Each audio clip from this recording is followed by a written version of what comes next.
Looking at a weapon like the halberd, the idea of combining axe and spear might seem like a winning combination.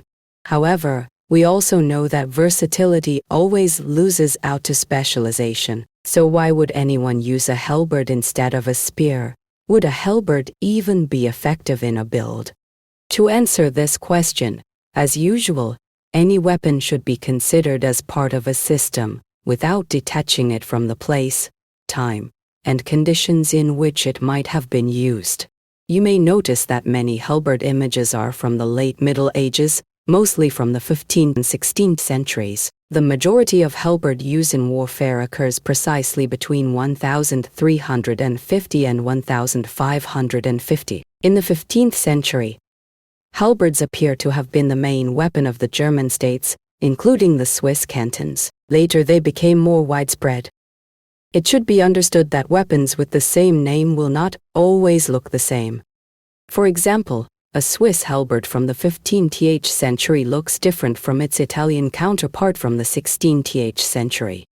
This period also coincides with the time when European armor reached the peak of its development. The two phenomena are related, and the halberd is a good tool to counter the armor of the lots, which was becoming more and more common by the 16th century. The fact that Charles the Bold was killed with a halberd shows how popular this weapon became. It is now assumed that the halberd was used in large infantry formations together with other ancient weapons such as the bill, the glaive or the protison. There are no theoretical books on the use of the halberd written before the 16th century. However, authors such as de Grasse or Jacob Zutter von Baden offer some guidelines on the use of this weapon in terms of fencing. The 16th century is the time when infantry formations called spade and musket begin to dominate the battlefield. To better understand why warriors used halberds and two-handed swords in such a formation, we need to understand how it all worked. Riflemen with muskets, arquebuses or, in some cases, crossbows were the main weapons of the day, while warriors with 5-meter lances made of seasoned ash wood drove off enemy cavalry. If you read infantry manuals and treatises after the middle of the 16th century, you will see that the halberd, together with protisans, is mainly assigned to the role of escorting banners or in case the terrain is not suitable for the use of pikes. A dense formation of pikemen is invulnerable to enemy cavalry attacks. The problem, however, is that there is no battlefield where perfect pikemen will fight perfect cavalry in a vacuum. European warfare of the early modern era usually means that one pikeman square off almost inevitably against another, and then there will be carnage. The pike is an extremely clumsy and heavy weapon that quickly loses effectiveness when the formation descends into chaos. The halberd is faster than the sword and even faster than the pike, but it is not as long and is less effective against armor. In essence, the halberd combines the destructive power of a spear and a two-handed axe. Blocking a blow with a halberd is not very easy. Generally speaking, blocking an ardent weapon is difficult, but blocking a stabbing blow is even worse. Here we will compare the halberd with the pike and the two-handed sword, because they often fought side by side. This is a diagram of a 16th century battle formation. The halberds are marked with an H and R in the center, but many more soldiers are armed with the pike. This is a formation of pikemen at rest. You can see that the halberdiers are standing slightly behind. Any weapon is shorter than a pike, but for a two-handed sword this is not a problem. They were placed to protect the flanks from formations more maneuverable than the pike square. Renaissance infantry lived in a time where the use of multiple weapons was encouraged and combined arms training was the rule. So, we have determined where halberds will be used. Will they have a specific use? Yes and no. The answer depends on the situation. Most European authors who have been involved in fencing agree that the halberd or its close relative, the bill, is the best weapon for one-on-one combat. It can chop, stab, slash, or inflict blunt trauma through a steel helmet. It has a longer reach than a spear. The only problem is that nowhere is it described exactly how halberdiers used their weapon while engaged in peak formation. There are many possibilities. They joined the main pikes to strengthen the onslaught, fought in a separate battle order while the pikemen fixed the enemy, or tried to attack the enemy formation from the flank. In this case, they would face other halberdiers or warriors with two-handed swords or protisans.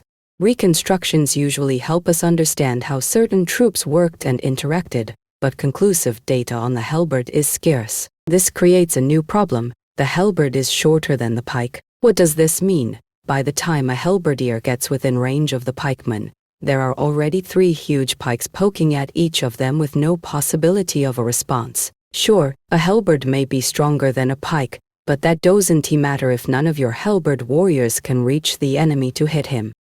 Peak battles are equally prickly on all sides, and you can't just approach them like that. As already mentioned, the halberd is an excellent weapon in the event that the peak formation is completely disrupted or has thrown itself into retreat. Theoretically, halberdiers in the center of the formation could effectively protect the banners and officers of the battle if the formation lost cohesion and pikemen began to scatter. However, some authors have noted that usually when first-line pikemen lost their composure, they joined the ranks behind them, which only prevented them from using any weapons at all. This is an image of the Battle of Pavia in 1525. Here you can clearly see how the halberdiers are densely mixed in with the regular pikes. Technically, the Battle of Pavia is an example of the very situation where the Black Gang's Landsknechts in the service of the French clashed with the Holy Roman Empire's Landsknechts. The Black Gang mercenaries were considered traitors among their fellow Landsknechts for having defected to the French in the middle of the campaign because they paid more. Despite the Emperor's decree that it was a crime for Landsknechts to fight on the side of the enemy. When the Black Gang met the imperial forces, they were almost all killed. So, in short, the pikeman formation is invincible as long as it maintains itself as a single monolith. You only have 2 main ways to break a pikeman square. Either shoot them, or set another pikeman square on it. Both cases were tried to be avoided, because few people in their right mind would voluntarily sign up for a massacre, except the Swiss. But if that happened, and the formation broke up into a chaotic confrontation, you would need a weapon with far more maneuverability than a clumsy pike. After the 1590s, infantry formations during battles were stuffed only with riflemen and pikemen, and the two-handed sword disappeared altogether. Halberds went into garrison service. In the era of the 30 Years' War, the halberd left the battlefield of Europe and was used only as a guard weapon, just as today it is used by the Swiss Guard of the Pope. However, in Russia the halberd would serve until the 6th century. Thanks for your attention. Subscribe to the channel, leave a comment to promote the video.